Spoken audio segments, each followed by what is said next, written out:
right, hey everybody.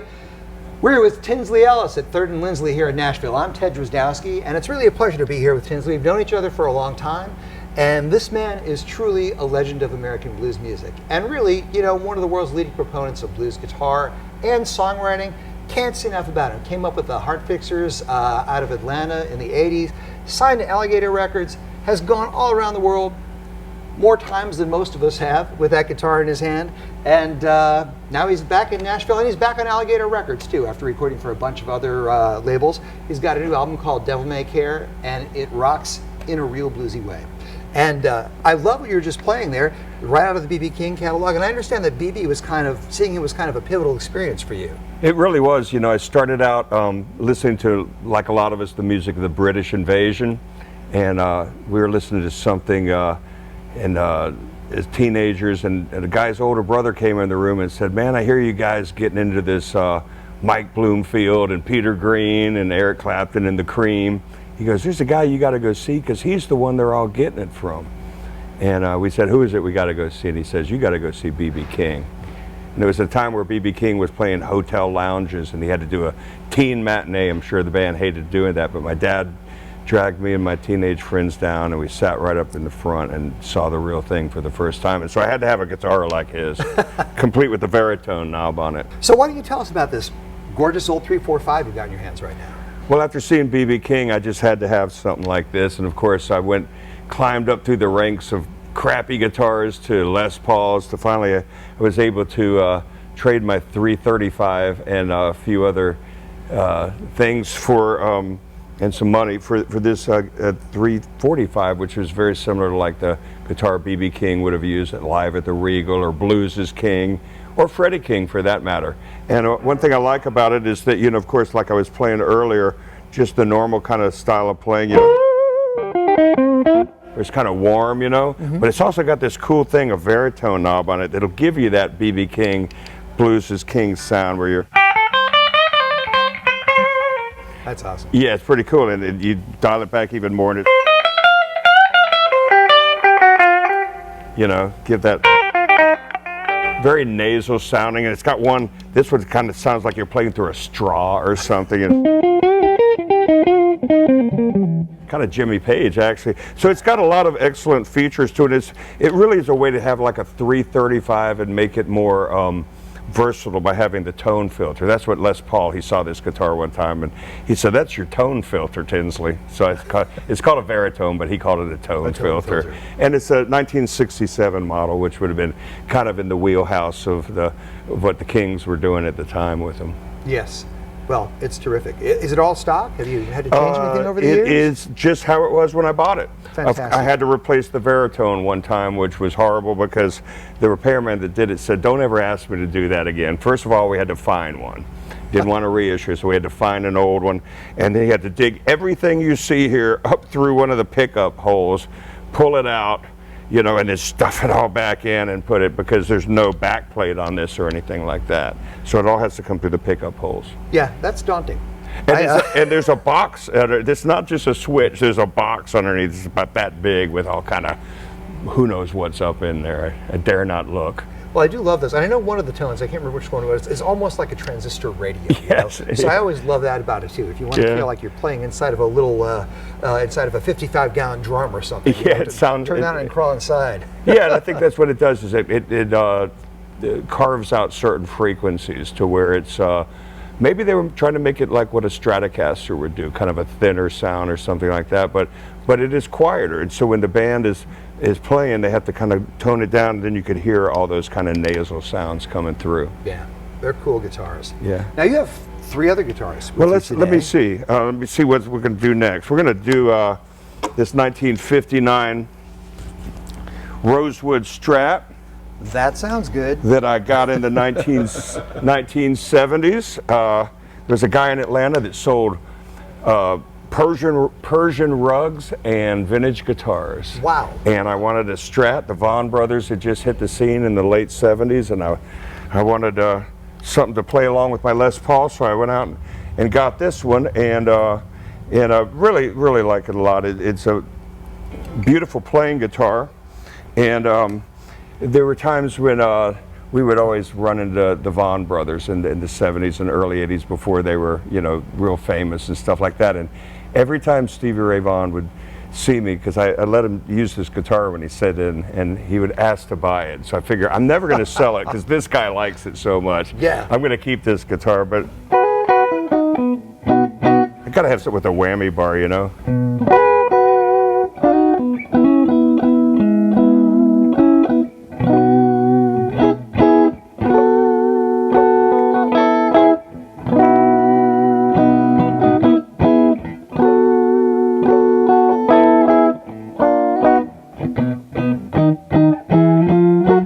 So I just love that out of phase sound that this gives, and I've had a lot of work done to this. And then somewhere along the lines, along the way when I was getting it worked on, one of the naughty repair guys stole one of my pickups. No. I don't know which one, and he put something in. I don't have no idea what it is, but it sounds okay. Yeah. So it's a player's guitar. It's scratched up. If you go to my website, I've got pictures of Stevie Ray Vaughan playing this guitar. So this is my retirement right here. So if I want to sell this. I love this. It's got so much character. It looks like every road mile is on its It face. has been beat up. It's been all over the world, and it's gotten beat up. So has the ES-345. It's been all over the world with me too, because I don't buy these things not to play them. Right. You know, I gotta have them, and hopefully they will stay in my possession until who knows what happens. Well, I've seen some of these guitars, not only at your shows, but also on your Sunday morning coffees. Yep. Where right. everything sort of gets rotated through a little bit. Yeah. For those who don't know, Tinsley appears on Facebook, and he plays a song on Sunday mornings when he's at home. I'm in reruns now, though. I'm in the reruns because Yeah, I'm on you've tour. been on the road, yeah. Yeah. Cool. Well, let's see what else we have here. Well, let's see. As for electric guitars, oh yeah, here comes the Moderne. Yeah, here it comes. I love this thing. I really do. It's just such a now, cool. is that a weird Gibson guitar or product. what? And how about this headstock right there? Yes. You know, and so they designed these Gibson designed these in 1958. They never made them. Unlike, you know, people will tell you that they made them, but they didn't. They made them in 1982, and it sat on the wall of a music store. And a friend of mine said, "You got to go get that guitar, just stick it under a bed, it'll be worth something someday." And it became my slide guitar, because that's what you do with a weird guitar, right? You play slide guitar. What else would you do? Let me get my slide here. You bet. And so I tune it to usually open D for the Elmore. Okay. You know, and it's out of tune, but anyway, that makes it sound even more authentic. More authentic, exactly, yeah. But anyway, I love it, and it doesn't fly very well. It's in the size of the case of this guitar. I mean, it's huge. It's like a. I have a V in the case. So you know. It's So you absurd. know. I remember I used to see Lonnie Mac and them carrying those flying V's with the whammy bars around, and had one in each hand, and you know. So this is a cross to bear, you know, carrying this thing around, but. It's the most talked about instrument when people come to the shows. I go, I want to steer them to one of these other things, but no, they want to talk about the Moderne. And it's just so unusual. You don't see those very often. it is unusual, and you know, I'm not sure what it's worth, but I made it my slide guitar, which means the frets are all beaten up from, you know, playing slide on it. But now, since it is an individual guitar, what about that guitar spoke to you when you first saw it? What made you want to actually pick it up besides your friend's recommendation? Well, I tell you, if a guitar says Fender or Gibson on it, or Martin, chances are I'm going to like it. You know, I'm like one of those Harley Davidson guys that won't go on any other motorcycles. You know, I really believe in these pickups, and when it comes to Fender, I mean, Leo Fender got it right the first time. He hasn't changed much, and same thing with Gibsons. And I tried it in the store, and the guy was so anxious to get rid of it. He sold it to me for 50% of the list price, and I took it home and I looked at it for a while and go, what have, you know, I had buyer's remorse. What have I done, kind of thing. And then I started taking it out, and people started talking about it, and it's, you know, it's put it on my album covers and things like that, and people want to talk about a weird guitar. And is that the slide guitar we hear on the new album too? Yes, it is. Because there are some really cool slide tracks on that. Thank you, and this is the guitar I use on it. Excellent. Through probably one of these two amps here. And that's got 2 tone dials and 1 volume, is that Yeah, right? it's well, I don't, you know, that's a good question. What is this one do? Yeah, the tone, 2 tones in 1 volume. I never, you know, who messes with the tone knobs anyway? Once you have it set, Right. if you like I mean, it, it's, you're done. Yeah. I mean, I know you're supposed to, but we break a lot of rules here in the blues rock world. Every rule is made to be broken. There's no place in music where I think where that, no place other than music where I think that applies so well. Yeah, you know? you don't get arrested for it either, unlike other areas of life. Yeah. Well, that is another small one, man. And is that all stock as well? Yes, it is. Cool. It's all stock. Cool. So, and then the other guitar I play live is the National Steel. Yep. Which would be for the acoustic segment of the show. And this is a 1937 National Steel. Probably meant to be played Hawaiian style on your lap, because it used to be a square neck and then somebody sanded it down to being a round neck. But I use it for the Muddy Waters, and mainly it's tuned to open G, although sometimes I will tune this to open D as well. And it's a loud kind of thing, and it does the Sun House.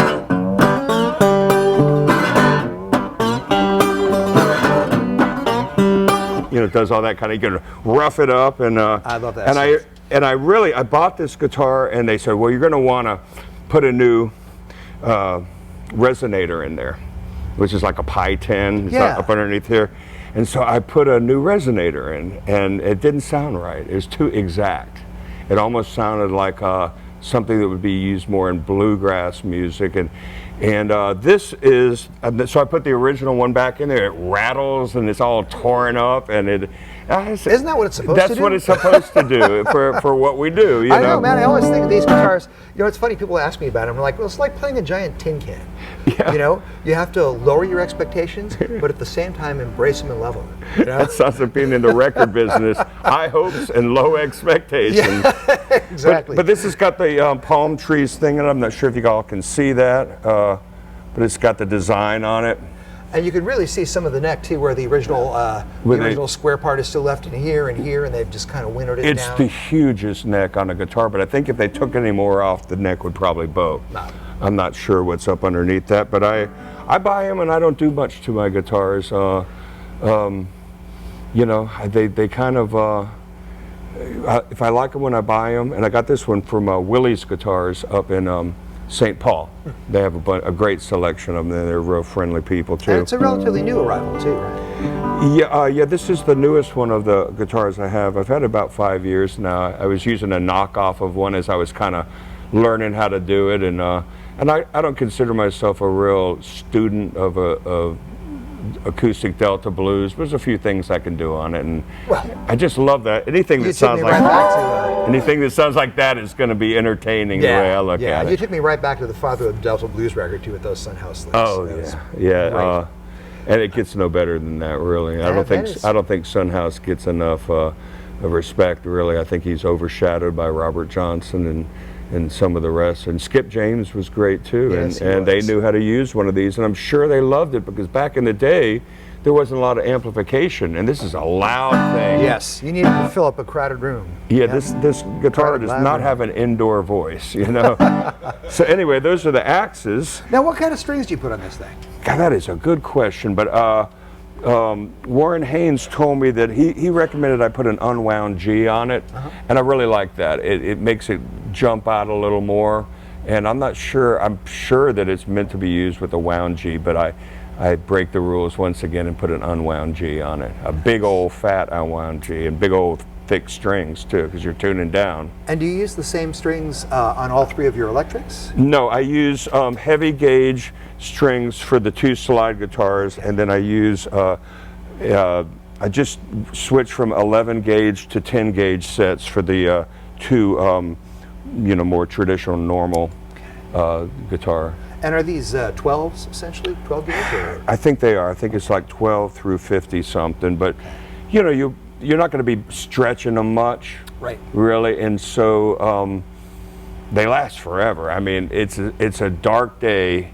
when I have to change strings on one of my slide guitars, because then they're all bright, and you go like, oh, this doesn't sound right. Yeah, it doesn't sound right. So, and the old strings sound better, and I would probably like to do that on the electric, but when you break when you break a string on the Strat with the whammy bar, the show is over. Unless you got somebody coming out from the wings, you know, to save the day with another guitar, because the whole thing goes wicked out of tune. Well, would you mind grabbing one of those and just walking us through your pedalboard? I know there's just a couple things, great, but we'd yeah, love to hear some of the tones. Yeah, I would get the... and are you playing a brass slide or a steel slide? I usually use... well, it depends. Like on the new album, I use a glass slide because I was going more for the Duane Allman thing. But for the Elmore and Muddy, either steel or a brass. I think that's a brass. I can't tell on the lighting, but that seems to be. I've been gravitating towards heavier slides and brass slides as opposed to you know, something thin, because they'll hold the chord down better. And another thing I do, speaking of metal things, is I just started using this guitar pick. You know, I'm a big Freddie King fan, and you can hear the clicking of his, when Freddie King played, because he used a metal thumb pick and a metal finger pick and formed a claw. And, you know, it sounded real percussive. So I just started using this metal guitar pick. And once again, not regulation. I'm not sure which ordinances I may be breaking by using this metal pick, but it gives a real clicking sound. But I don't use it all the time because, frankly, it's a little intense. And so I use this really heavy Dunlap pick, the heaviest one they make. I never want a guitar pick to like fold or anything. That's for like strumming, you know, campfire music. Yeah. And so anyway, so the pedal board itself, not much to it really, and not much volume. There I am. Guitar tuner. Tuning, very important in Western civilization. In the East, not so much, I don't think. But Western civilization, you got to have your guitar tuner. And then when I record in the studio, I do a lot of guitar Leslie stuff. Play through a Leslie cabinet, an organ cabinet, spinning around and stuff. But I was wondering if that was a pedal or a cabinet on the record. Well, that's a cabinet, but I'm not going to drag it around on the road. So I've got a pedal. I've got a pedal that does that. Okay. Yeah.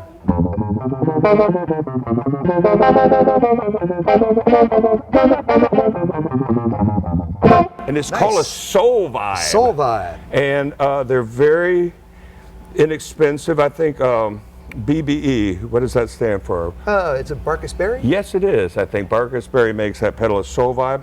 And it also will do if you slow it down, it'll give you that really chewy Robin Trower sound. Oh, nice. Once again, breaking regulations, but I love that. You know, it's very trippy, and so it'll do that. The other pedal, a go-to, is my overdrive, which I found out through a guitar player here in Nashville. Actually, Rob McNally turned me onto this overdrive pedal. Very open sounded. It's made by Nobles, ODR1, and it kind of like, you engage in it, kind of sounds like putting a tube amp on 10, rather than it doesn't really do what the normal green pedal does, like the Ibanez Tube Screamer. That will give you a lot of crunch in the middle. It's a very open sound. It makes it sound like an amp on 10, which if you combine it, actually putting your amp on 10, then you've really got something there. So anyway, it's kind of just a little bit. Almost makes it sound like a little like a Marshall or something like that. So that's off, very clean. And then here's on. Nice. Yeah, it fattens up the mids really well, and they sound lovely and corpulent. Yes, that's a big word for a blues artist. But anyway, that's what I use for that. And then, of course, I got the wah-wah here. You gotta have a wah-wah. And that's a picture wah made by Real McCoy. And I've had that a lot, and it needs a little work. It's sounding a little crunchy at the moment. But you had told me a story about Tom Dowd giving you a lesson in wah-wah once upon a time. Tom Dowd told me, so you're going to use a wah-wah on that song? He goes, and I go, yeah, I'm going to use a wah-wah, Mr. Dowd. And he goes, well, remember, it's not a foot pump. He wanted me to like milk it, you know, and I was going, wah-wah, in time with the music, so you're not supposed to keep time on the wah-wah. So anyway, and I try to, you know, I try to use these hopefully tastefully. You know, I don't have a lot of them. I've got an Echoplex, which I use on recordings. I don't drag it around. Now that's a noisy thing. It's like throwing a handful of dirt into your rig, which could be cool, you know. But sometimes I'll use a Echo pedal. You know, I can't even remember what, a Boss or something like that. But I don't have that. The more pedals, the more noise in your rig, and I want a clean, noisy, distorted sound, if that makes any sense. There's a lot of beautiful, classic, kind of clean, distorted, and just sort of, just really interesting classic tones on the new record, too. Well, I hope so. These are the guitars I use on it. I also use the Les Paul on some songs, and I use my Martin for some acoustic guitar. And the amps are pretty much... Yeah, since you're bringing them up, let me just get out of the way of these babies. You know, these are my go-to amps here. I do the Marshall thing, and I do the Tweed Champ. I love my Tweed Champ, but not really practical to use either of those live. But these do it for me. This is an amp. This is a 1967 Super Reverb, 40 watts of screaming tube power. I bought that amp in the 70s from Tom Doucette, who played harmonica with the Allman Brothers Band, and Tom Doucette was on the classic Eat a Peach and Don't Keep Me Wondering and Done Somebody Wrong live at the Fillmore. And this was one of his harmonica amps. He had two Supers, and so it's very possible that this is the amp on Live at the Fillmore East, the harmonica amp. That's what I tell people if I want to impress them, but let's be honest, it might not be. It might be the other one, but he had two of them, but I bought them, and I just love it. This amp has been with me, and this is the amp when Stevie Ray Vaughan used to sit in. He would play through this amp. He played this Strat through this amp, and I've still got it set for his settings. I never changed the settings after he set in, and I could tell you the settings, but then I'd have to kill you, and so we don't want that to happen. But anyway, I left it set that way, and the other amp I really like, and I do use this quite a bit in the studio, is the Deluxe Reverb, reissued 22 watts, and it's got the 12 in it, that's got the 10, so I kind of feel like I've got the best of both worlds. And when it comes to guitar amplifiers, at least for me, they're Fender, and then there's all the rest, because I love the reverb and I love the tremolo on them. And man, so these two kind of give me everything I'm looking for. And at the risk of courting death, I see that you have the volume up on 6 here, which is a pretty healthy level for one of these. You know, I like that a lot. It's good. Good to open that thing up, make it speak. Yeah, well, you don't go to a cat house looking for a kiss, really, you know. And so, yeah, I like to let them do what they do. And this one, tonight I'm going to feature more of the Super Reverb and a little less of the Deluxe, but last night I used the Deluxe more. Great. But this seems like a Super Reverb kind of place. Well, how long is the tour going on for?